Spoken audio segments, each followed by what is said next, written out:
Seigneur, nous sommes rassemblés aujourd'hui pour une journée assez spéciale qui n'est pas toujours célébrée partout dans toutes les communautés. La foi chrétienne, appelée communément christianisme, a ceci de particulier qu'en son centre se trouve la personne de Jésus de Nazareth. Cette particularité est en même temps l'objet de plusieurs controverses, aussi bien dans certains milieux scientifiques que dans d'autres familles religieuses. Comment un être humain, né d'une femme, fut-elle vierge, peut-il se prévaloir être pris comme le Fils de Dieu et Dieu? Comment pouvons-nous prouver les affirmations qui se dégagent? Comment pouvons-nous prouver autant pour moi scientifiquement qu'il est mort et ressuscité? Bien plus, est monté au ciel. Les affirmations qui se dégagent de ces questions sont si capitales qu'elles constituent le socle de ce que les chrétiens croient. C'est pour cela que nous penchons plus pour l'expression foi chrétienne en lieu et place du terme christianisme qui est très générique. Puisqu'il est question de croire sans avoir les preuves matérielles absolues de ce qu'on tient pour vrai, autrement que par l'écriture et la Bible, qui elle-même est sujette à pas mal d'attaques. Le texte de Luc, qui est l'un de ceux retenus pour ce jour, met en relief deux aspects essentiels de notre croyance. Dans un premier temps, Jésus qui se montre une nouvelle foi à ses disciples, ce qui signifie qu'il est bel et bien ressuscité et est par la suite ôté de leur vue pour aller au ciel dans un second temps. C'est ce dernier événement, le fait qu'il soit ôté à leurs yeux, qui a donné naissance à la commémoration, objet de la célébration de ce jour. Avant de parler de l'importance que revêt cette ascension dans la vie des chrétiennes et des chrétiens que nous sommes, reconsidérons ensemble le déroulement des faits tels que Luc nous les relate, en remontant le texte au verset 33 de ce chapitre 24. Les disciples d'Emmaüs sont retournés à Jérusalem pour dire aux autres disciples que Jésus s'est montré à eux. Pendant qu'il parle encore, il fait son apparition au milieu d'eux. Après s'être montré et partagé leur repas, il leur fait un bref enseignement sur lui-même qu'il termine par une sorte d'envoi en mission. Je cite. Ainsi, il est écrit que le Christ souffrirait et qu'il ressusciterait des morts le troisième jour, et que la repentance et le pardon des péchés seraient prêchés en son nom à toutes les nations, à commencer par Jérusalem. Vous êtes témoins de ces choses. Ce sont les versets 46 à 48. Donc il leur dit par la suite qu'il y a la promesse du futur, la promesse future du don du Saint-Esprit. Et c'est ce qui suit la phase de ce que nous venons de relever. Et alors qu'ils sont à Béthanie, où Jésus les a conduits pour les bénir, les disciples assistent stupéfaits à l'enlèvement de leur Seigneur dans le ciel. De retour à Jérusalem, ils demeurent dans la joie et la louange continuelle dans le temple. Comme on peut le constater, chers bien-aimés, en un laps de temps, il s'est passé bien de choses dans la vie des disciples. Leur expérience avec Jésus a complètement fait basculer leur vision des choses. Ils sont enthousiastes et prêts à repartir. L'angoisse et la tristesse qui les avaient gagnés à Golgotha ont disparu et on se déplace à un rayonnement que même l'enlèvement de leur maître dans le ciel n'a pas pu dissiper. Ils savent désormais qu'il est avantageux pour eux qu'il en soit ainsi. Notons tout de même que Luc est le seul qui fait mention de l'ascension de Jésus en précisant que la chose se passe à Béthanie. Ce qui nous fait remarquer que que de son récit, il ressort que des événements concernant Jésus, deux se passent hors de Jérusalem, la naissance et l'ascension, et les deux autres à Jérusalem, la mort et la résurrection. Sur un autre plan, à mal comprendre Luc, on peut se dire que la résurrection et l'ascension de Jésus ont lieu le même jour. Mais si on se réfère à ce qui se passe et reporté dans les actes des apôtres, et si on considère par la même occasion que Luc en est l'auteur, on peut se dire que dans l'évangile de Luc, le narrateur n'est pas allé dans les détails des faits, qu'il se contente simplement d'énoncer. Quant au sens qu'on peut donner à l'ascension aujourd'hui, on peut opter pour deux pistes complémentaires. La première, par son ascension, Jésus est monté s'asseoir à la droite du Père, comme le mentionne Marc dans la fin de son récit, et comme nous le reprenons dans le symbole des apôtres que nous dirons tout à l'heure. Désormais, nous avons un avocat auprès du Père. Des accusés que nous étions, nous sommes passés au rang des innocentés et non pas des innocents.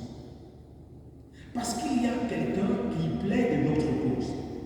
Le châtiment qui pesait sur nous est tombé et nous pouvons nous estimer heureux d'avoir à évoluer sans peur. Vu sous cet angle, chers frères et sœurs, l'ascension représente la fête de la liberté retrouvée. Il appartient à chaque chrétien de s'approprier cette liberté et de se défaire de l'idée de culpabilité qui plane sans cesse dans son esprit.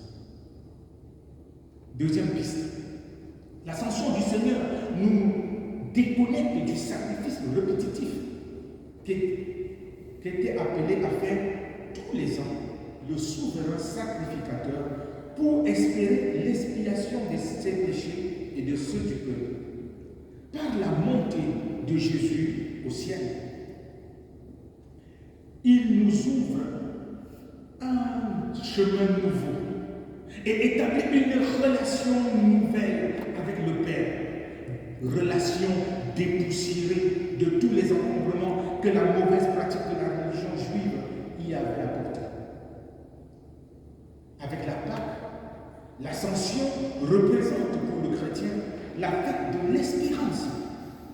La première nous annonce que, de même que le Christ est ressuscité, nous aussi nous ressusciterons. Et la seconde annonce que, de même que Jésus est monté au ciel pour nous préparer une place, nous y serons avec lui. Nous ne trouvons pas inutile de rappeler que par chrétien, parce qu'on dit chrétien, c'est aussi générique le christianisme. Par chrétien, il faut entendre celui qui a pris conscience de l'amour de Dieu pour lui, a répondu à cet appel d'amour en acceptant son Fils Jésus qu'il a envoyé pour sauver et conduire quiconque croit.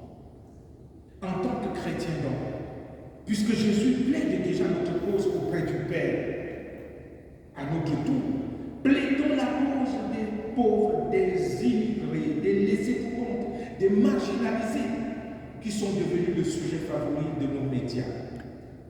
Pour ce faire, nous devons adopter deux attitudes.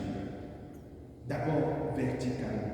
Il s'agit de parler à Dieu de la situation dans laquelle se trouve le monde qu'il a créé et implorer sa pitié et son secours en faveur de ceux qui souffrent.